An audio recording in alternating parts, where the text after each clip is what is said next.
Ahora sí, mis hermanos, vayamos al tiempo de la palabra. Voy a pedir que cierren sus ojos, por favor, para comenzar con una oración. Dios mío, Señor, Padre amado, te doy gracias por este día.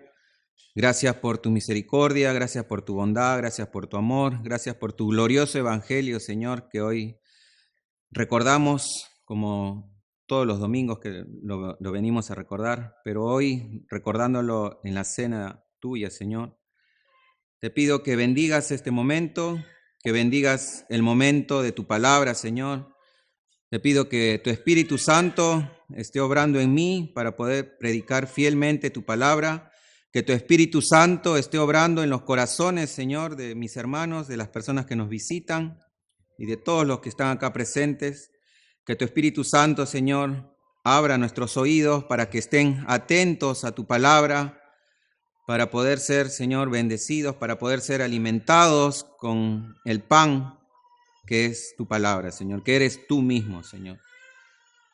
Te doy gracias por este momento en el nombre de Jesús. Amén.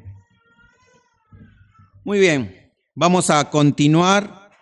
Estamos desde la semana pasada, empezamos el libro de los Hechos. Y hoy vamos a ver el capítulo 1, versículos del 6 al 11. Así que les invito a que abran sus Biblias en el libro de los Hechos, capítulos 1, versículos del 6 al 11.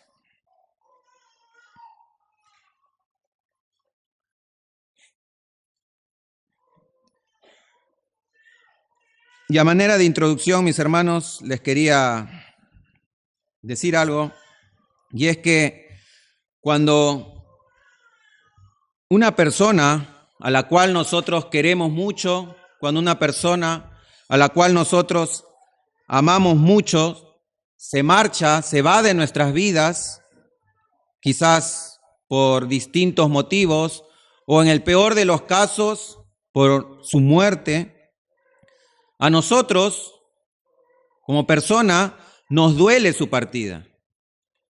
Nos duele su partida. Las despedidas siempre van a ser tristes, las despedidas no son para nada fáciles, porque hay muchos sentimientos encontrados en nosotros. No nos gustan las despedidas. La verdad es que es un momento muy melancólico.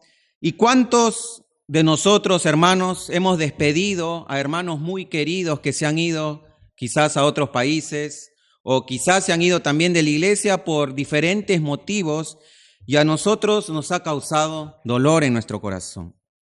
¿Por qué? Porque amábamos a estas personas.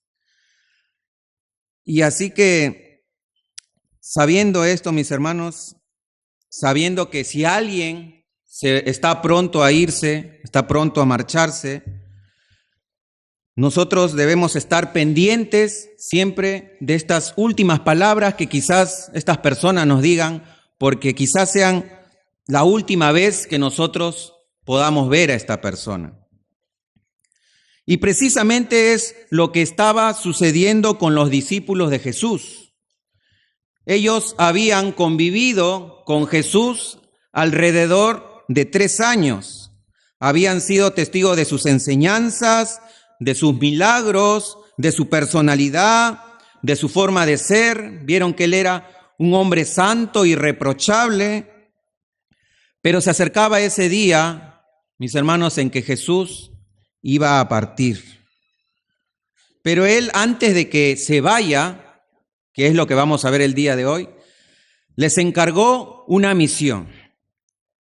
Entonces Jesús, antes de subir al cielo, en sus últimas palabras a sus discípulos, les dejó una misión que también nos concierne a nosotros, la cual es ser testigos de Él, ser testigos de Cristo con la ayuda del Espíritu Santo de Dios. Así que quiero que me acompañen ahora sí y vamos a leer la porción que está en el capítulo 1 del libro de los Hechos, versículos 6 al 11. Dice así la palabra del Señor. Entonces, los que estaban reunidos le preguntaban diciendo, Señor, ¿restaurarás en este tiempo el reino de Israel? Y él les dijo, no os corresponde a vosotros saber los tiempos ni las épocas que el Padre ha fijado con su propia autoridad. Pero recibiréis poder cuando el Espíritu Santo venga sobre vosotros y me seréis testigos en Jerusalén, en toda Judea y Samaria y hasta los confines de la tierra. Después de haber dicho estas cosas, fue elevado mientras ellos miraban y una nube le recibió y le ocultó de sus ojos. Y estando mirando fijamente al cielo, mientras él ascendía, aconteció que se presentaron junto a ellos dos varones en vestiduras blancas, que le dijeron, varones galileos, ¿por qué estáis mirando al cielo? Este mismo Jesús que ha sido tomado de vosotros al cielo, vendrá de la misma manera, tal como le habéis visto ir al cielo. Para los que nos están visitando y para los que no vinieron la semana pasada, el contexto es el siguiente. Los discípulos de Jesús habían recibido indicaciones por parte del propio Jesucristo de que no se marcharan de Jerusalén. ¿Por qué? Porque ellos tenían que esperar la promesa del Padre, la cual era recibir al Espíritu Santo de Dios, con el cual ellos iban a ser bautizados. Entonces, viendo ese contexto, los discípulos le hacen una pregunta que causaba en ellos gran inquietud. El versículo 6 nos dice que ellos estaban reunidos y les preguntaron, Señor, ¿será que restaurarás el reino de Israel? ¿Será que lo harás en este tiempo? Recuerden que Jesús estuvo con ellos hablándoles precisamente acerca del reino de los cielos durante 40 días. Entonces, los discípulos tenían seguro esta inquietud, este pensamiento rondando en sus cabezas y había esa incertidumbre en ellos. ¿Restaurarás el reino de Israel? ¿Pero por qué le preguntaron eso? Bueno, para entender esto, tenemos que saber que los discípulos de Jesús conocían las profecías del Antiguo Testamento. Las profecías decían que cuando el Mesías vendría, él iba a tener un reinado que iba a ser para siempre y que acabaría con todos sus enemigos. Segunda de Samuel, capítulo 7, versículos del 12 al 13, nos dice lo siguiente. Y cuando tus días sean cumplidos y duermas con tus padres, yo levantaré después de ti a uno de tu linaje, el cual procederá de tus entrañas y afirmaré su reino. Él edificará casa a mi nombre y yo afirmaré para siempre el trono de su reino. En esta porción vemos que el profeta Natán estaba hablando al rey David y le estaba diciendo que de su propio linaje, de sus propias entrañas, iba a nacer alguien que iba a construir, que iba a edificar una casa para Dios y el cual iba a permanecer su trono, su reino, para siempre. Sabemos que también está hablando de su hijo Salomón, cuál es el hijo del rey David, pero esta porción del texto también es una profecía mesiánica que apuntaba a Cristo, porque como sabemos, Salomón murió y su reino no duró para siempre, como también nos dice su paralelo en Primera de Crónicas, capítulo 22, versículo 10, nos dice, Él edificará casa a mi nombre, y él me será a mí por hijo, y yo le seré por padre, y afirmaré el trono de su reino sobre Israel para siempre. Y esta profecía se cumple precisamente en el Evangelio de Lucas, que es el mismo autor del libro de los Hechos, en el capítulo 1, versículo 32 al 33, cuando el ángel se presenta a María y le dice estas palabras. Le dice, este será grande, hablando por Jesús, y será llamado Hijo del Altísimo, y el Señor Dios le dará el trono de David, su padre, y reinará sobre la casa de Jacob para siempre, y su reino no tendrá fin. Entonces esta profecía se cumplió en la persona de Jesucristo. Entonces ahora imagínense esta situación. Los discípulos de Jesús habían sido ya testigos de su vida, de sus enseñanzas, también habían sido testigos de su muerte y de su resurrección. Y como les dije al principio, estuvieron 40 días escuchando todo lo concerniente al reino de Dios. Entonces ellos, al saber todas estas profecías que les enseñaban en las sinagogas a los judíos, pensarían que quizás el reino de Israel tendría que ser restaurado ahora mismo, que el momento en que Jesús iba a destruir a todos sus enemigos iba a ser en cualquier momento, iba a ocurrir muy pronto. Ellos, capaz en su cabeza, estaban pensando en un reino literal y terrenal, lo cual no estaban del todo equivocados, porque eso también anunciaba las profecías de Cristo. Pero sabemos que Cristo vino en primer lugar a establecer su reino, que es espiritual. ¿Y cuántas veces, mis hermanos, nosotros como cristianos, no le hacemos esta pregunta al Señor? Sobre todo cuando estamos pasando por momentos difíciles, cuando las cosas no van bien, no le dices, Señor, ¿cuándo vas a restaurar todas estas cosas? Señor, ¿cuándo vas a venir? ¿Hasta cuándo voy a seguir sufriendo en esta tierra? ¿Por qué no vienes de una buena vez? Muchas veces queremos que el Señor venga ya y restaure todo este mundo, todo este sistema de cosas. Y siempre en esos momentos, mis hermanos, nos olvidamos, como les dije anteriormente, de que Jesús ya instauró su reino en su primera venida.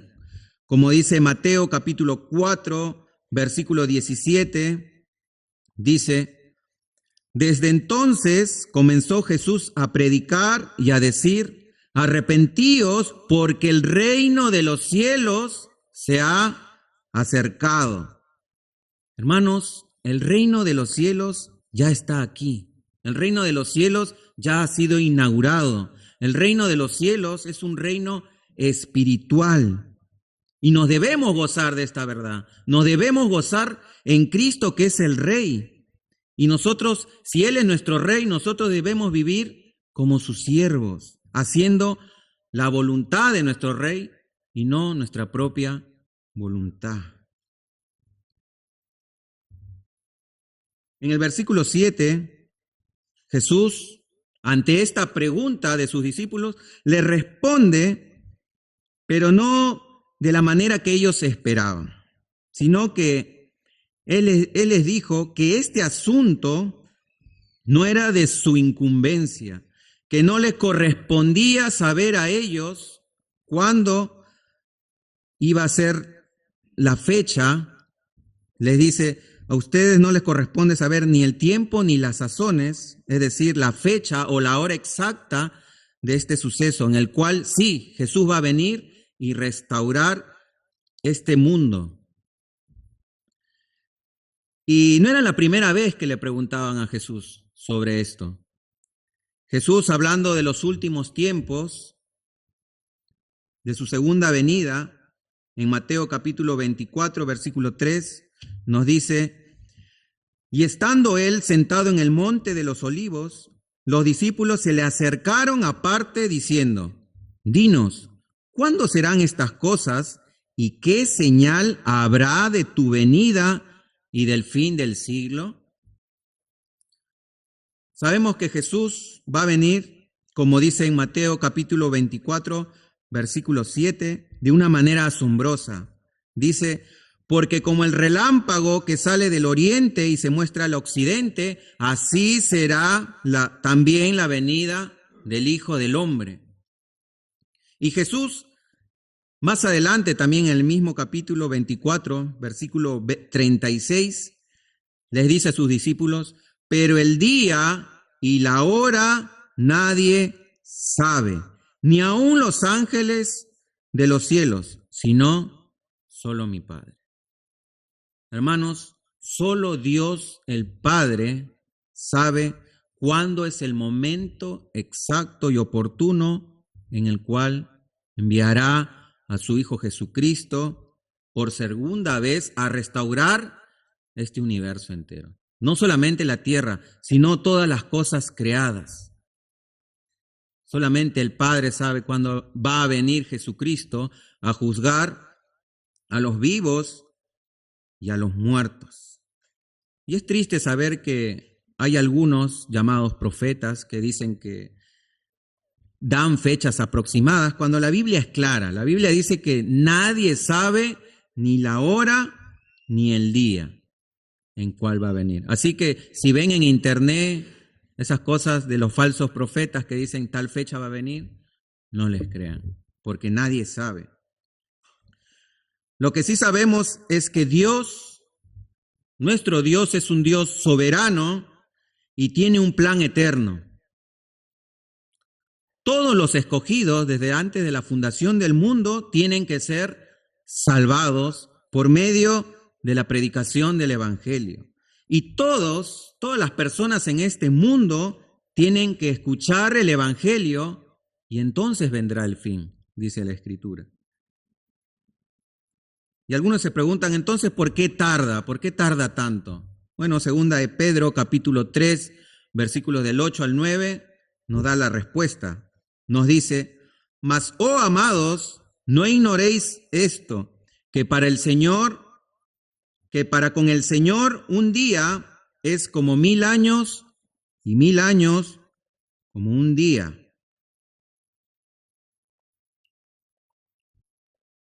El Señor no retarda su promesa, según algunos la tienen por tardanza, sino que es paciente para con nosotros, no queriendo que ninguno perezca, sino que todos procedan al arrepentimiento. Es por eso que nuestro Señor Jesucristo aún no regresa.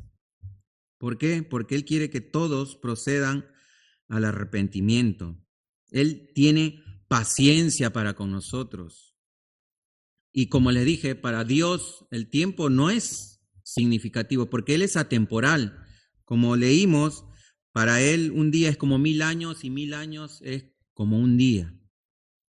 Así que debemos estar pendientes de esto, de esta realidad, de esta verdad, de que nosotros no conocemos el día ni la hora y que eso solamente le corresponde al Padre, porque Él es el soberano. Versículo 8, Jesús, lejos de darle la respuesta a sus discípulos que ellos querían, les da un mensaje de esperanza y les da una misión. Les dice en versículo 8 que recibirían el poder del Espíritu Santo. Versículo 8 dice, pero recibiréis poder cuando el Espíritu Santo venga sobre vosotros y me seréis testigos en Jerusalén, en Judea y Samaria y hasta los confines de la tierra. Y los discípulos de Jesús ya habían experimentado este poder. No era algo nuevo para ellos. Jesús ya les había mandado a predicar el Evangelio y ellos habían experimentado el poder del Espíritu Santo de Dios. Mateo capítulo 10, versículos del 7 al 8, nos dice, Jesús dándole una orden a sus discípulos. Y yendo, predicad diciendo, el reino de los cielos se ha acercado, sanad enfermos, limpiad leprosos, resucitad muertos y echad fuera demonios. De gracias recibisteis, dad de gracia. Entonces, los discípulos de Jesús ya habían experimentado esto, así que no era algo nuevo, pero esta vez iban a recibir el poder del Espíritu de una manera especial y permanente. Y mis hermanos, ¿quién no quisiera tener ese poder? ¿Alguna vez se han puesto a pensar, se han imaginado tener el poder de Dios? El poder de Dios para sanar enfermos, limpiar leprosos, resucitar muertos. Hoy en día se han levantado muchos falsos profetas también que afirman tener dicho poder, que afirman tener el poder del Espíritu Santo, pero lamentablemente hacen un espectáculo de lo que vendría a ser el poder del Espíritu Santo de Dios. Vemos en iglesias donde se manifiesta dicho poder, gente cayendo, donde el pastor o el profeta hace su mano así, las personas se caen.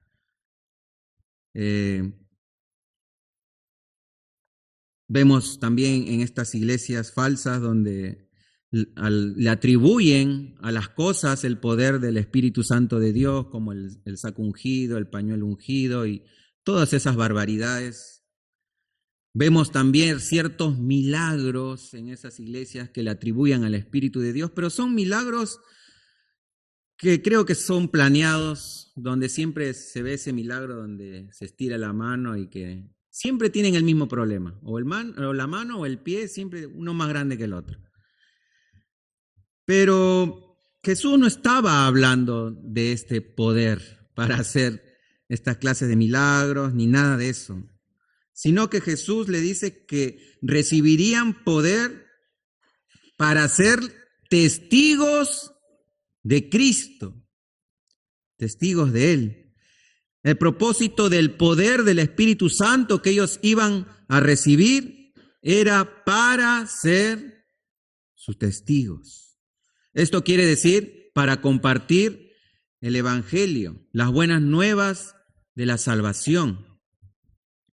Como también el apóstol Pablo nos dice el mismo propósito del poder de Dios, en Romanos capítulo 1, versículo 16, nos dice, porque no me avergüenzo del Evangelio, porque es poder de Dios para salvación a todo aquel que cree, al judío primeramente y también al griego.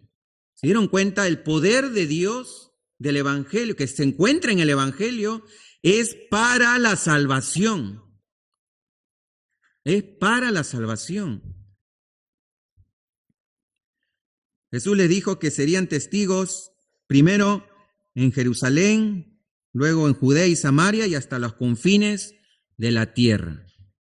Y es así como algunos teólogos han bosquejado el libro de los Hechos, diciendo que desde el capítulo 1 al capítulo 7, los discípulos de Jesús son testigos en Jerusalén, luego desde el capítulo 8 al capítulo 12 son testigos en Judea y Samaria, y a partir del capítulo 13 en adelante, hasta el 28, hasta los confines de la tierra. Pero ¿por qué primero en Jerusalén? ¿Por qué les manda a predicar en Jerusalén? Bueno, Jerusalén era la ciudad del centro religioso cristiano. Jerusalén era la capital de Judea. Y es allí, mis hermanos, en Jerusalén, donde estaba ubicado el templo para adorar a Dios. Era el lugar especial de adoración de los judíos. Y es allí donde ellos debían comenzar a predicar el Evangelio, en el centro de la máxima adoración judía hacia Dios. Luego le dice que vayan y sean testigos en Judea, Y Judea ya es la provincia que abarca muchas ciudades judías. Y el evangelio tenía que ser proclamado en ese sentido, en un sentido de escala, en Jerusalén, en Judea, Samaria y hasta los confines de la tierra. Primero en Jerusalén y luego las ciudades vecinas. También les dice que vayan y prediquen el evangelio en Samaria. Y esta ciudad de Samaria estaba constituido por una mezcla tanto de judíos como de gentiles. Es decir, eran unos mestizos, estaban combinados. Y lo curioso de esto era que los samaritanos no se llevaban muy bien con los judíos. Ellos se odiaban en cierto sentido. Pero recordemos, mis hermanos, que Jesús también fue y predicó en Samaria. Es más, Jesús en Samaria tuvo mucha acogida y tuvo mucho éxito en su predicación. ¿Se recuerdan el relato de la mujer samaritana? Estuvo 2 días ahí predicando a los samaritanos y ellos reconocieron que Jesús era el Cristo, el Hijo de Dios. Así que los discípulos de Jesús tenían que también seguir los pasos de su maestro y predicar el evangelio incluso a los que no les caían bien, que eran los samaritanos. Y por último, Jesús le dice que debían ser testigos a los confines, hasta los confines de la tierra. Y esto se refiere, mis hermanos, a todos los gentiles en general. No solamente tenían que predicar a los samaritanos, sino que a todas las personas en general, gente de toda lengua, gente de toda nación. Y es así como el libro de Apocalipsis también nos dice al final que todos adorarán a Dios, gente de toda lengua, gente de toda nación. ¿Por qué? Porque los discípulos de Jesús tenían que ser testigos hasta los confines de la tierra. Y esto no es nada más y nada menos, mis hermanos, que lo que nosotros conocemos como la gran comisión. Jesús en Mateo capítulo 28, versículo del 19 al 20 nos dice: por tanto, id y haced discípulos a todas las naciones, bautizándoles en el nombre del Padre, del Hijo y del Espíritu Santo, enseñándoles que guarden todas las cosas que os he mandado, y he aquí, yo estoy con vosotros todos los días hasta el fin del mundo. Amén. Ahora yo les quiero hacer esta pregunta a ustedes, hermanos.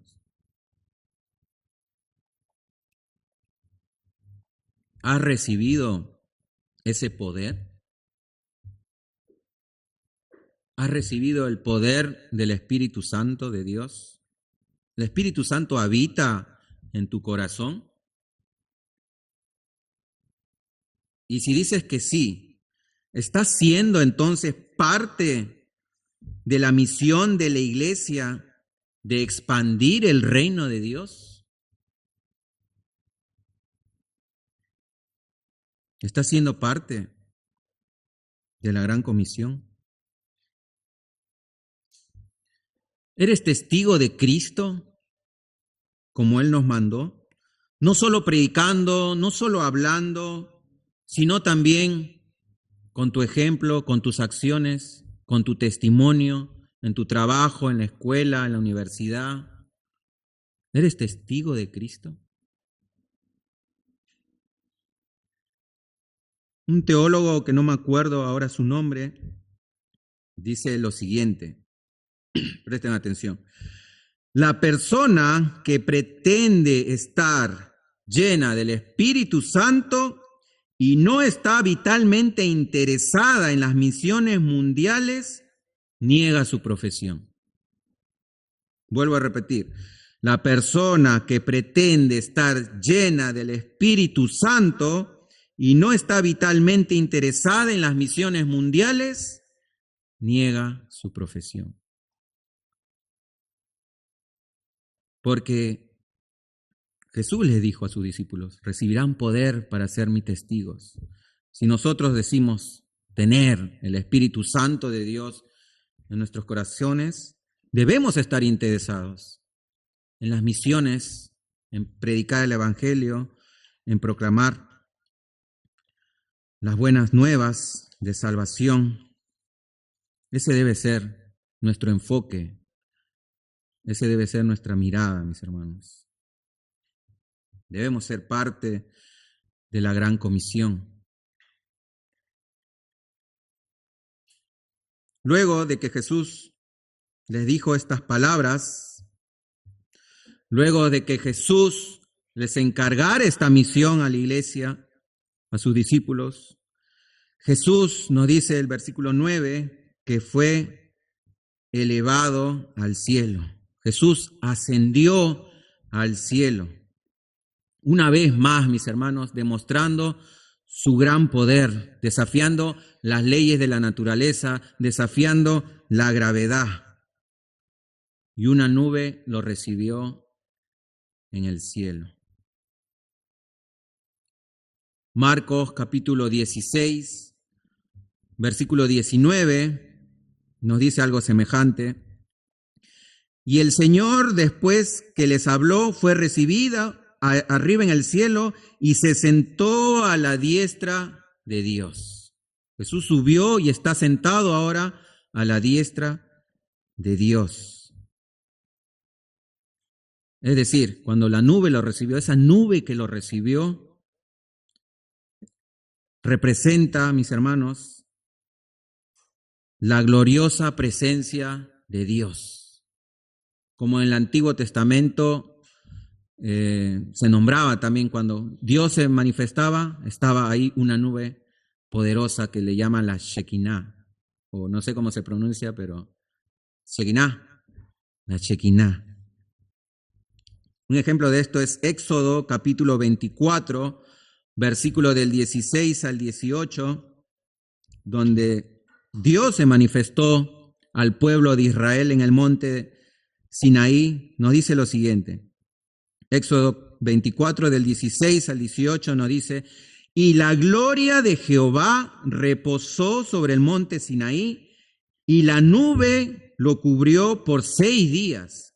Y al 7º día llamó a Moisés de en medio de la nube, y la apariencia de la gloria de Jehová era como un fuego abrasador en la cumbre del monte, a los ojos de los hijos de Israel. Y entró Moisés en medio de la nube y salió y subió al monte, y estuvo Moisés en el monte 40 días y 40 noches. Entonces vemos, mis hermanos, que esta nube representa la gloria de Dios, y no solamente se mostró en el monte Sinaí, sino también para los que leyeron el Antiguo Testamento, se muestra, por ejemplo, cuando fue inaugurado por primera vez el tabernáculo. Vino una nube y cubrió todo el tabernáculo. Y también cuando fue inaugurado el primer templo, por medio de Salomón, también bajó la misma nube y cubrió todo el templo. Y en el Nuevo Testamento también podemos ver esa nube. ¿Se acuerdan en qué momento sucedió? Bueno, sucedió cuando Jesús fue transfigurado, cuando Jesús mostró su gloria a sus discípulos. Dice que vino una nube y de ahí, desde la nube, una voz, la voz de Dios el Padre diciendo, este es mi Hijo amado, a él oí. Es obvio entonces, mis hermanos, que si Jesús subió al cielo y iba a entrar a la gloriosa presencia de Dios, una vez cumplida su misión aquí en la tierra, también iba a aparecer esta nube, símbolo de la presencia y de la majestad de Dios.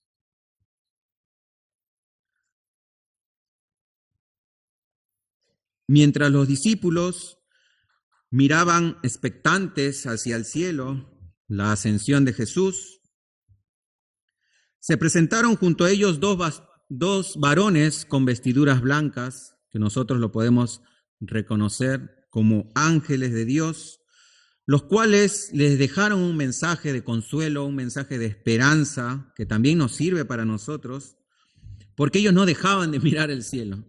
Seguro en sus mentes habrán muchos sentimientos encontrados, sabiendo que Jesús ya les había dicho que era necesario que Jesús se vaya, si no, no vendría el Espíritu Santo.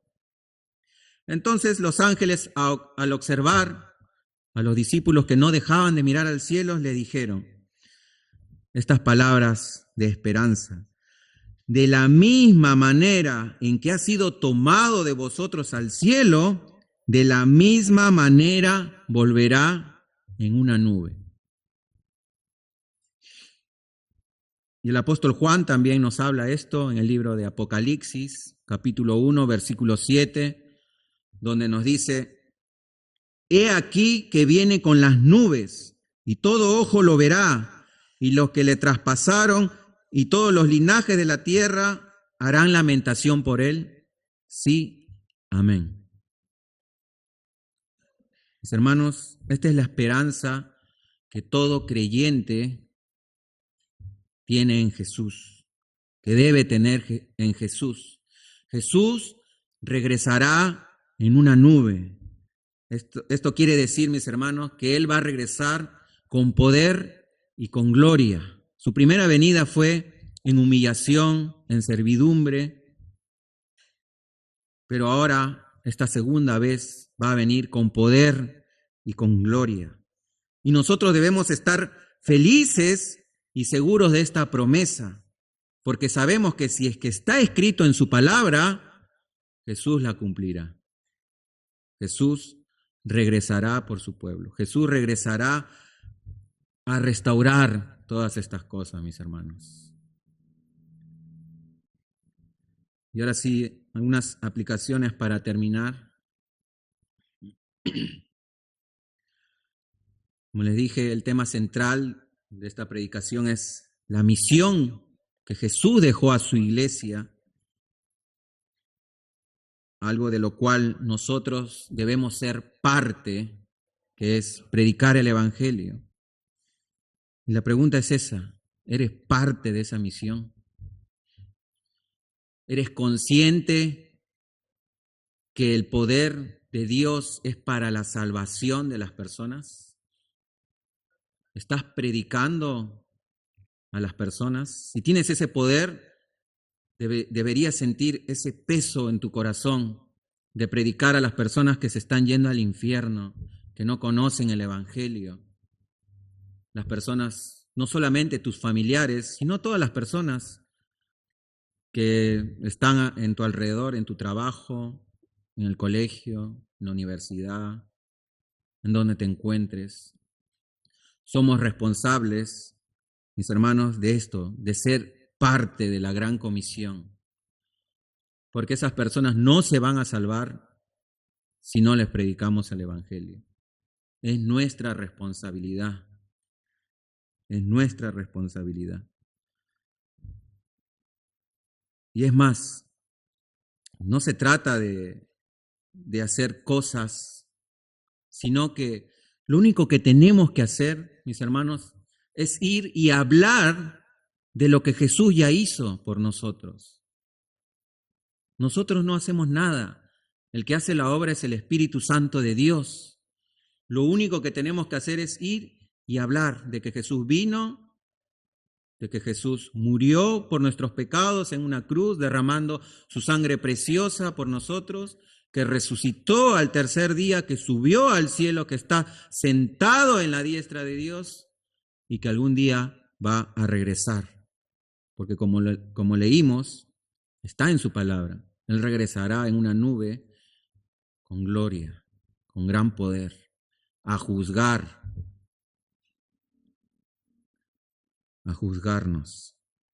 a todos. Y hermanos, ya para terminar,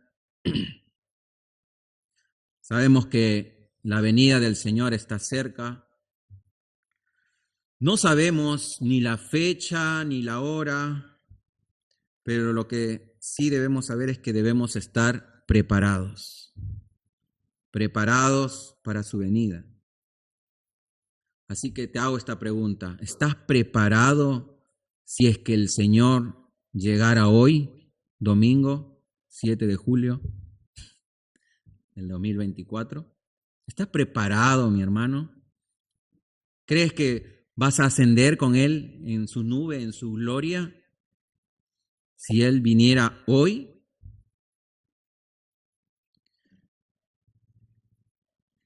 Quiero que me acompañen. Segunda de Pedro, abran sus Biblias, por favor. Yo lo voy a leer en la versión Biblia de las Américas y con esto termino. Segunda de Pedro, capítulo 3, versículo 10 al 18. El apóstol Pedro nos habla de cómo es que nosotros como cristianos debemos actuar ante esta verdad, ante esta gloriosa verdad. Segunda de Pedro, capítulo 3, versículos del 10 al 18.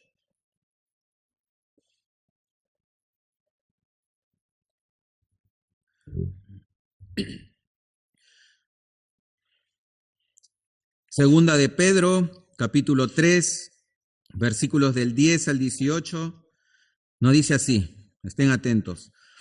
Pero el día del Señor vendrá como ladrón, en el cual los cielos pasarán con gran estruendo y los elementos serán destruidos con fuego intenso, y la tierra y las obras que hay en ellas serán quemadas. Puesto que todas estas cosas han de ser destruidas de esta manera, ¿qué clase de persona no debéis ser vosotros en santa conducta y en piedad, esperando y apresurando la venida del día de Dios, en el cual los cielos serán destruidos por fuego y los elementos se fundirán con intenso calor? Pero, según su promesa, nosotros esperamos nuevos cielos y nueva tierra, en los cuales mora la justicia. Por tanto, amados, puesto que aguardáis estas cosas, procurad con diligencia ser hallados por Él en paz, sin mancha e irreprensibles. Y considerad la paciencia de nuestro Señor como salvación, tal como os escribió también nuestro amado hermano Pablo, según la sabiduría que le fue dada. Asimismo, en todas sus cartas habla en ellas de esto, en las cuales hay algunas cosas difíciles de entender, que los ignorantes e inestables tuercen, como también tuercen el resto de las Escrituras, para su propia perdición. Por tanto, amados, sabiendo esto de antemano, estad en guardia, no sea que arrastrados por el error de hombres libertinos, caigáis de vuestra firmeza. Antes bien, creced en la gracia y en el conocimiento de nuestro Señor y Salvador Jesucristo. A Él sea la gloria, ahora y hasta el fin de la eternidad. Amén.